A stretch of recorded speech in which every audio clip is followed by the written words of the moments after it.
So Crash, bread and butter football discourse often usually revolves around the quarterbacks. You have a real contrast in styles here. Not that Jayden Maiava can't run, but he is a pass-first quarterback, and Mark Gronowski of Iowa, like he is definitely a run-first quarterback. Iowa wants him to run. They'll do sweeps with the quarterback, and he's a tough dude. He relishes contact. He kind of plays the game like a linebacker. And you've mentioned this. A lot of USC fans have mentioned it. When is Jayden Maiava going to lean into the running game? And he did a little bit against Nebraska, not so much against Northwestern. What are we going to see against Iowa? So, Crash, size up the quarterback situations in this game and what you're looking for on Saturday against Iowa. Well, I think for Jayden Maiava, Matt, you make the point that this could be a game that I think could be really crucial for Maiava to run, especially when you think about what Iowa's known for is their defense. That is what head coach Kirk Ferentz has built his name on in his, 25 years, I believe it is, 25 years as leading the Hawkeyes. So when you just think about Iowa, you think defense. And so just because of that, they're going to come to the Coliseum ready to play defense. So I think that's a really great opportunity for USC to really utilize Maiava's legs in this game, in addition to his pass. And one other thing I do want to talk about as well, just something I've been hearing a lot over the weekend, especially as, everything surrounding the trick play that USC executed with Sam Heward, was I'm not being critical of the play itself, but a lot of people are wondering, why are you using that against Northwestern? Wouldn't this be, when it comes to using your quarterbacks, taking advantage of the rule book, wouldn't this be a good game to use it? I kind of think, but definitely, I think still really, obviously an important game for USC to really, be really smart with Maiava and use him in a lot of different ways. And I just wanted to bring up the fake punt because this could have possibly been a better game to use it. Yeah, why do you do that against Northwestern? Wouldn't Iowa have been better? Obvious point. It really was the talk of that game. The jersey numbers and all of the mystery there. USC not having names on the back of jerseys. That's something that obviously helped USC to disguise that. Pretty interesting that it went down like that. In terms of developing this conversation about Jayden Maiava and the running game, there's a specific nuance here that Iowa has a physical defense. Iowa has one of the tougher defenses that USC is going to face this season. So in one sense, USC needs that extra component to keep Iowa a little bit off balance. Like that certainly makes a lot of sense. On the other hand, there's the possibility that, Iowa has some really rugged, tough defensive players. If Maiava runs the ball more, maybe that means he gets roughed up a little bit, gets dinged up going into Oregon, which you don't want. And maybe the thought process is, let's keep Maiava clean. Let's not subject him to too much of a pounding. We're not talking about sacks. We're talking about sending him into the teeth of the Iowa defense on running plays. So some contrary lines of thought. We need this extra component in the offense, but you don't want Maiava to take too many hits against the Iowa defense. And so, Crash, my thought process as I hear you talk about the need to have Maiava run, which I think I agree with fundamentally, but my evolving thought process is, Maiava's run should be outside the tackle box. You're not sending him crashing into the middle of the field. It's get outside, fake a handoff, bootleg, option keeper, get outside and just run out of bounds after getting 6 yards on 3rd and 2. Like that might be the specific way that Maiava needs to run. People all the time say, well, you should run more and you should pass less. Well, to a point maybe, but a lot of the time in play selection, we talk about this with Ethan when he's here.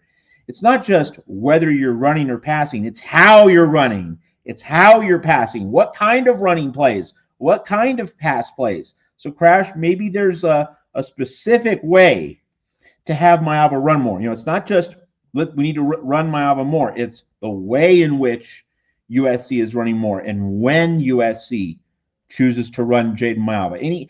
Any other layers to add to this particular conversation with Jayden Maiava? Well, I think you talk about a lot of that stuff, like when he's, he goes outside, and just gets out of bounds. Especially when you think about too, like he could have possibly injured himself after he threw that pick and then forced that fumble in through the back of the end zone in that game. So that's a potential cause of concern. I bring that up because you talk about him not wanting to get hurt, especially against a physical defense like Iowa. One other way you could do it is even if he doesn't necessarily go outside, but stays in, like if he gets a good blocker or something, is as soon as he senses he could get tackled, you just got to slide. Like, don't do anything fancy. Like, obviously, game's online, but just especially at the start of the game is, it's just getting going. If you sense like you could get tackled badly, just go down and slide. Don't try to, maybe not outrun any guys. Obviously, I know he's capable of it, but just the risk of injury is possibly too great. So it's just best that if you aren't going outside and don't have that feasible out of bounds route, you just got to slide as soon as you sense danger. Yeah, that's definitely a part of it. That if you're Maiava, you're thinking about the long term, not just about this game. And this game is huge, but you have another really huge game the week later, and so time and score should certainly dictate what happens. As you said, if the game's on the line, okay, you let it rip. You can't worry about every little micro detail, but certainly early in the game, there will be no need for Maiava to take absurd gambles. Now, 4th and 1, okay, and you can get a touchdown lead, fine. But if it's not super duper high leverage in the early and middle portions of this game, absolutely Jayden Maiava needs to be concerned about that. All right, so let's stay with Maiava a little bit, but now move into the passing game. And so Makai Lemon and Jacoby Lane, they were back to looking like themselves. They were not themselves against Notre Dame and Nebraska, back to the standard USC fans expect against Northwestern. But it was Northwestern. I mean, Northwestern's not terrible, but Iowa's better. Iowa, we saw Iowa take Oregon to the wire this past weekend. So it's not as though it's a negative commentary on Northwestern. It's about Iowa raising the bar, providing a bigger challenge. It could be akin to what Nebraska provided. But of course, the Nebraska game, the Notre Dame game on the road, and home cooking always seems to help this USC team generally, the offense specifically. So Makai Lemon and Jacoby Lane against a good Iowa secondary. Dante Moore of Oregon he barely threw for over 100 yards. He had that big throw late, but Oregon was not consistently throwing the ball with success against Iowa's secondary. So, in terms of Jayden Maiava having a big day, he's going to need his dudes, Lemon and Lane, to show up against a quality Iowa back line, Crash Collier. Absolutely, Matt. And I mean, we've talked about this before. Yeah, Maiava struggled. Yeah, he's thrown interceptions. And I'm not trying to say I'm not trying to let him off the hook for throwing those interceptions. But at the same time, we've talked about this repeatedly, is that his receivers weren't always there for him, especially in some of those bigger games, like especially on the road, the Illinois, the Nebraska, the Notre Dame games. His receivers weren't always there for him. So that just made it, when your receivers aren't there, obviously, like I said, quarterback, obviously, like you got to make the throws. But at the same time, if your receivers aren't always there, not necessarily to bail you out, but be there for the throws and they're not playing their best, that makes your job a lot harder as a quarterback. So hopefully what I want to see is just really Lemon and Lane need to be that 1-2 punch that USC has relied on in those games against weaker opponents, and really just, make a stand and just really just have a strong game to really help power USC past Iowa. And as we continue with the theme of, how do we make this game easier for Jayden Maiava, another thing that's obviously going to make it easier is establishing King Miller in the running game. And Ethan always talks about play calling and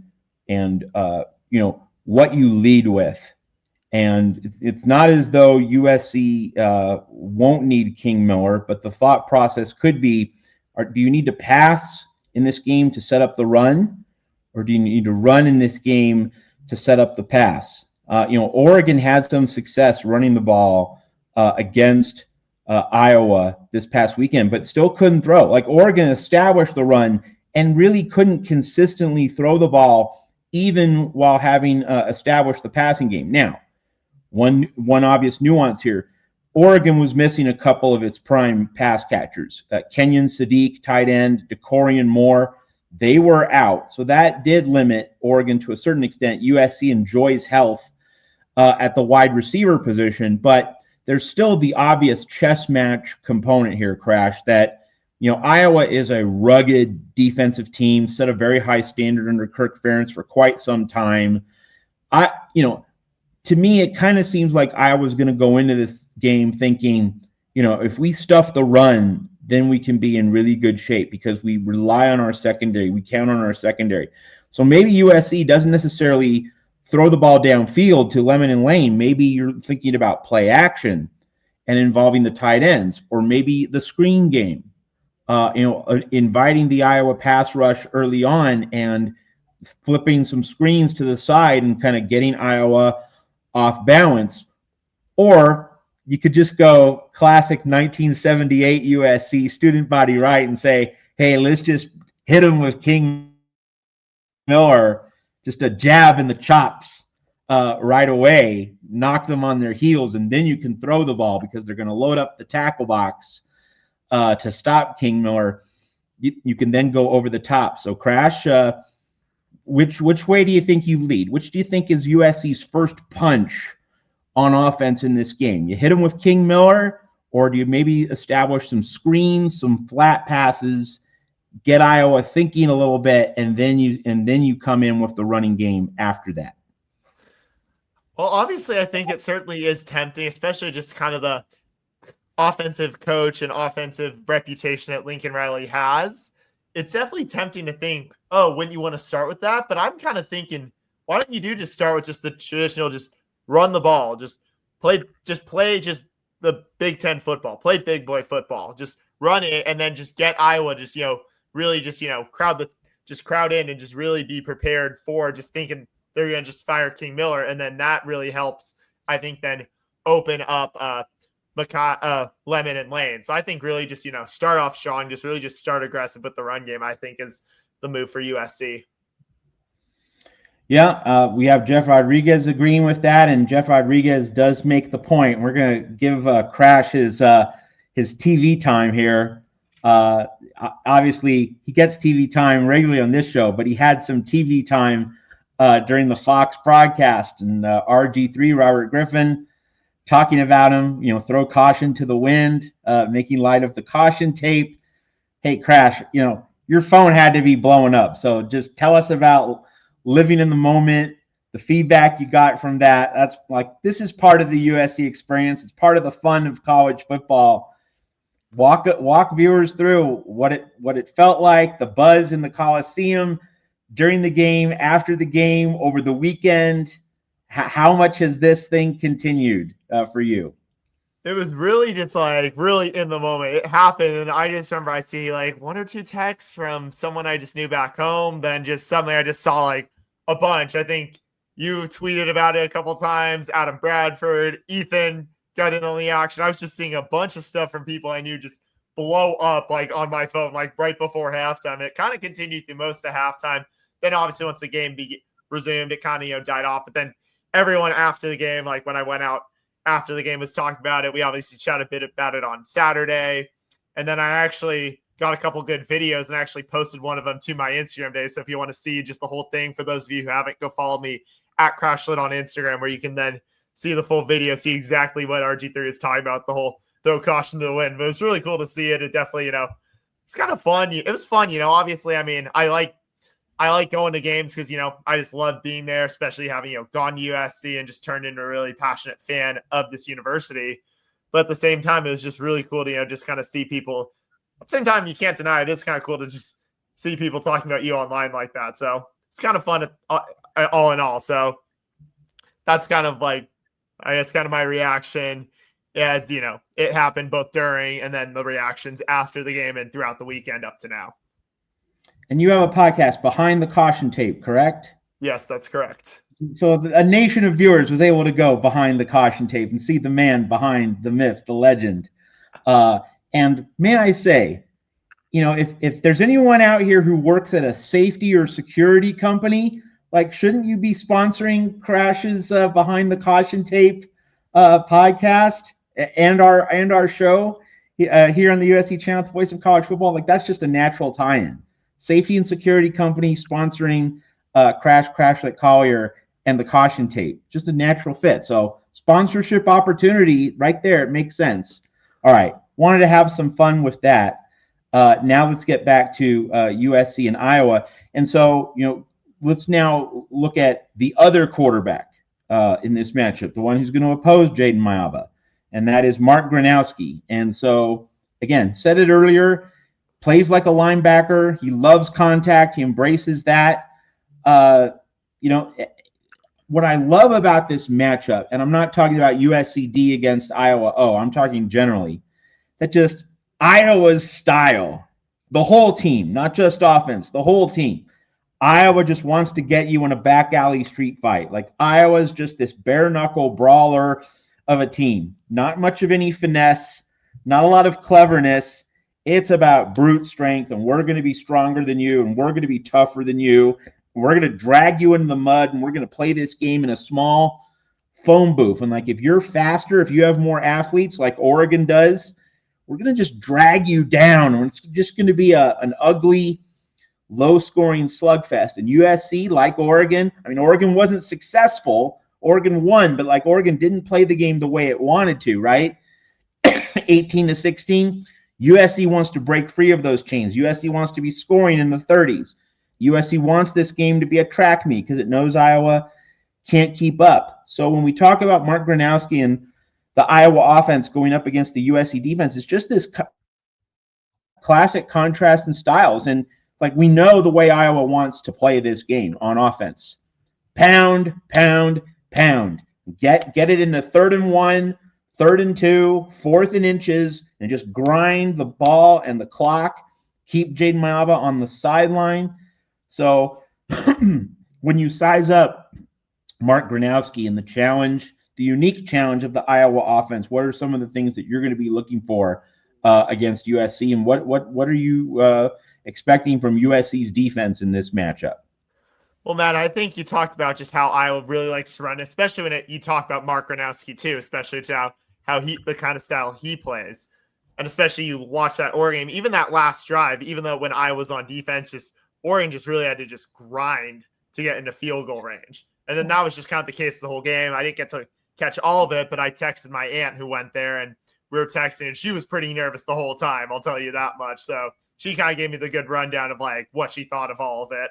But when I was on offense, it's like you said, they just want to run it. So really it's going to be up to USC's defensive line to really, just be ready for the run, especially with Gronowski also being pretty mobile as well. Then I'm also really looking, as we've harped on the last few weeks, linebackers need to also be ready to, back them up and be ready to, not let anything through. Because, and I think as we've talked about, like, is Rob Ryan coaching for his job? If USC is making some sort of change on the staff this year, it probably would be Rob Ryan. So I'm really looking at kind of the defensive line, and then especially the linebackers to really, really just keep Iowa's offense in check, especially as they're just going to run and pound it at you all game long.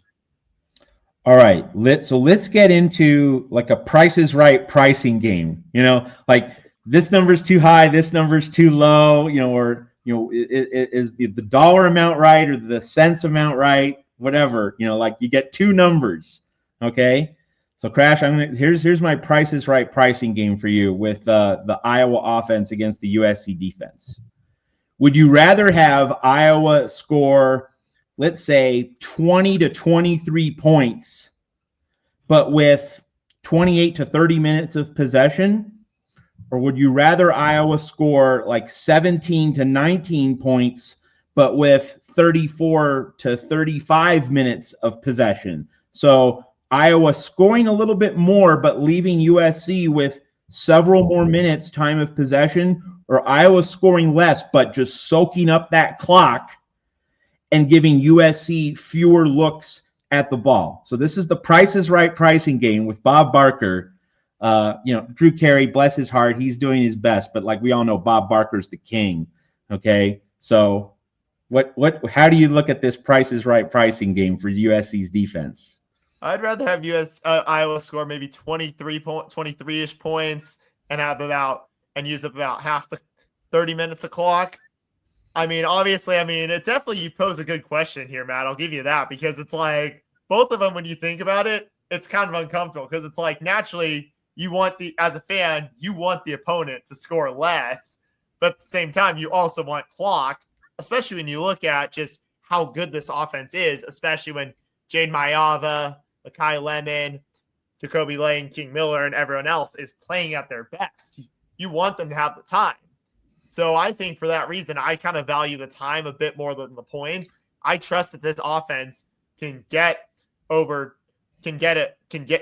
score enough points to keep pace with Iowa, but I want them to be able to have the time to do it. And I don't just want the Hawkeyes to just soak up over like 40 minutes of clock and leave USC with not much time, especially if this game, which it very much could, come down to the final possession.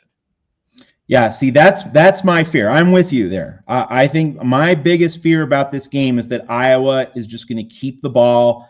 Iowa's going to be like Navy, or any service academy team. They're just going to run the ball, and they're going to grind the clock like Iowa with 9-10-minute drives.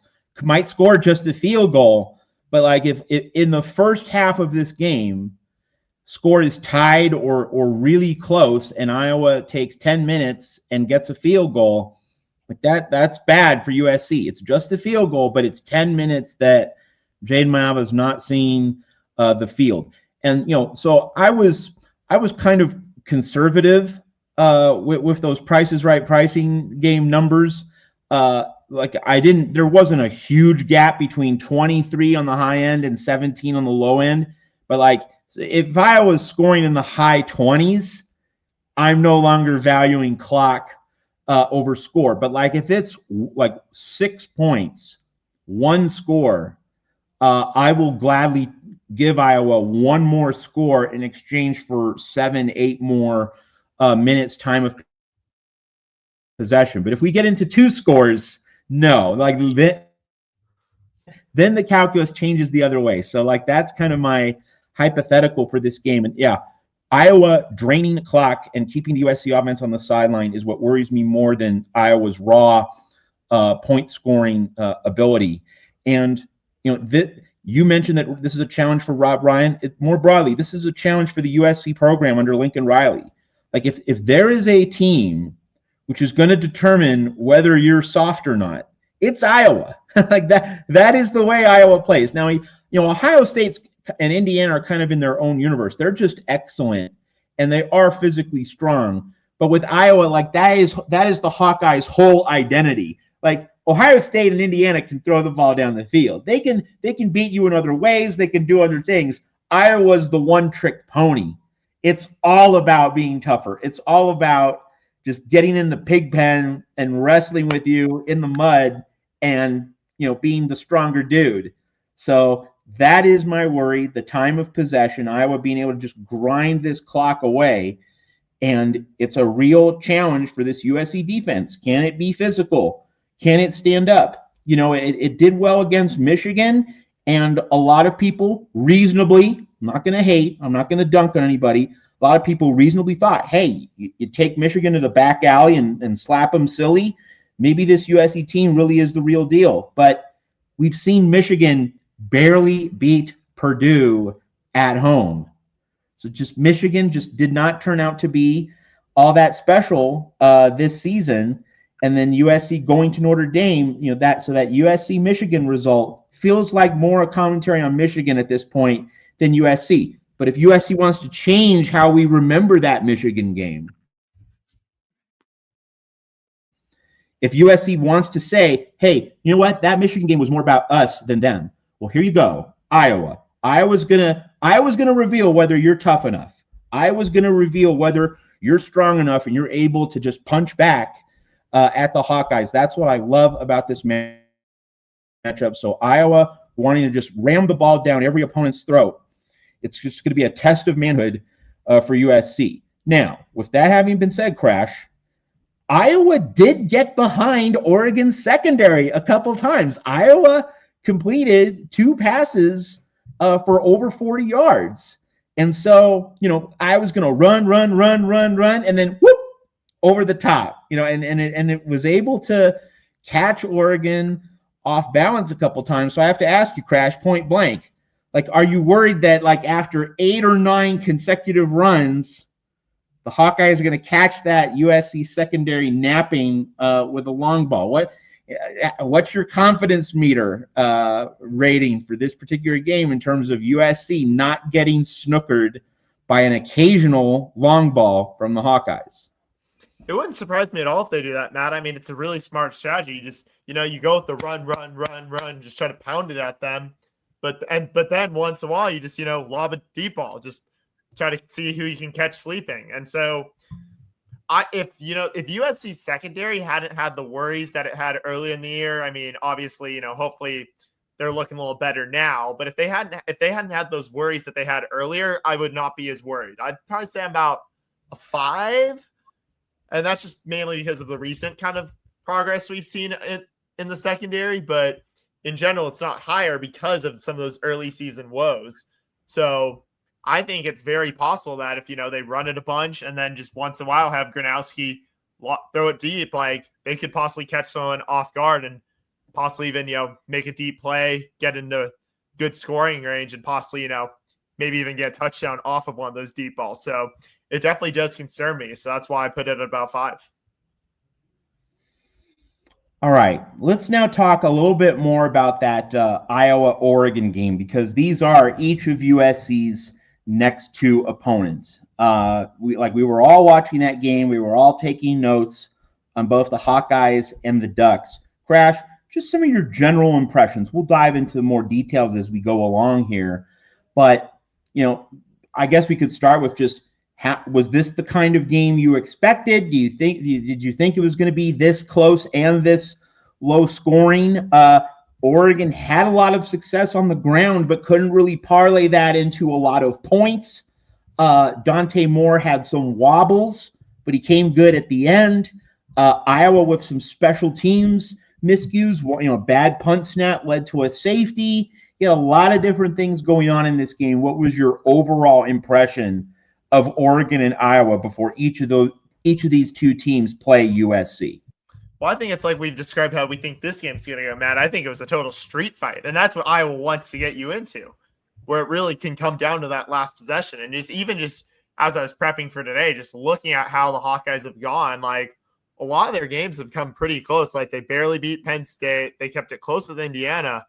Of all their conference games, only Rutgers and Wisconsin have they scored, or Minnesota as well. But most of their non-conference games, it's like they're usually like in the teens to 20s with points. They've only twice hit 30 or more points in conference play. So really, they're just like trying to keep it in a street fight to where they can keep it. So really, what just I took away from that game was just how physical Iowa was and how it's just they just want to keep it last possession, take time off the clock, and really just want to make their opponents work for it. And I think you got to give Oregon a lot of credit despite all the woes, everything weird that happened, which you could definitely factor in the weather for sure, especially as sounded like the balls were pretty slippery a lot, especially with the weather. But really just what impressed me was just Oregon's ability to just have that final drive and get down the field and just, ultimately get that game-winning field goal. But it really showed just how just hard you have to work to beat this team. That's what I think I took from just Oregon getting that win, especially it being in Iowa City. Now, obviously, as we talked about, USC has been very good at home. They have not lost in the Coliseum this year, and they likely won't have the same sort of weather issues to that same degree. But it definitely shows just how much of a fight this Hawkeyes team is going to give you if you do want to beat them. One notable comparison between Oregon and USC going up against Iowa, Dante Moore threw an end zone pick, cost Oregon some points, and in a game that was played pretty close to the vest, we often talk about, you got to score touchdowns, not field goals. Well, against Iowa, Field goals are actually good. I mean, if you collect enough of them, if you collect 3 field goals, that's a 2-possession lead over Iowa. And, for most of this game, Oregon was leading in like between 1 to 2 scores. Oregon had a 9-0 lead. Iowa makes it 9-7, but then it was 15-7, then 15-10. Oregon was driving for a field goal to make it 18-10, then had a holding penalty, got stopped, wasn't able to add to its lead. So like against Iowa, Iowa's a unique team, right? This team breaks the rules. I mean, it defies easy convention. Like Iowa is not most college football teams. So like you always just want to get points in an Iowa game if it's close, because Iowa's offense does not score easily. And so a couple field goals, if you bank them early, they can really matter at the end. So what I'm getting to, Crash, in terms of a comparison here, Dante Moore throwing a pick, Jayden Maiava has had a tendency to, he's been littering the stat sheet with at least 1 interception on a fairly consistent basis over the past month. He makes at least 1 errant throw that becomes a turnover. Let's say Maiava throws exactly 1 interception. I'm not talking about 2 or 3, not talking about 0, just talking about 1. If he makes 1 interception, and it's not a pick 6, all right? So it's not like it's not a pick 6, and it's not an end zone interception. Maybe it stops a drive at the 30 or the 20. If he throws 1 interception of moderate importance, moderate value, how confident would you be that USC can overcome that? Because I think if we're getting into 2 or 3, then USC's in big trouble. But if he throws 1 interception and it's not a pick 6, how would you say USC is able to fare against Iowa? I think they'll be okay. I mean, obviously, I hope that doesn't happen. I hope to see 0 interceptions for the first time since Michigan State. But at the same time, I mean, it is part of the game. They do happen. Mistakes do get made on the football field. There is no question about that. So I think in the situation that you described, Matt, that if it's not a pick 6, doesn't turn into a pick 6 or anything like that, or doesn't set up Iowa, even just in, position, even kick a field goal, as long as they just, can the defense then come and get a stop, or just that next play, Maiava, which I think he does a great job, is really good at just wiping his mistakes. He goes to the sideline, analyze them, and then just like, all right, can't do that again, purges it from his memory, figure it out next time, just got to go back on the field for that next drive. So I think as long as they just, don't lose their confidence and then can, keep putting points on the board, even if that is just, you drive to the 30 and get stopped, and you can just kick a field goal. And as long as you can just hold that Iowa offense in check, I think USC can still find a way to win, even if, Maiava does throw a pick, as long as doesn't prove to be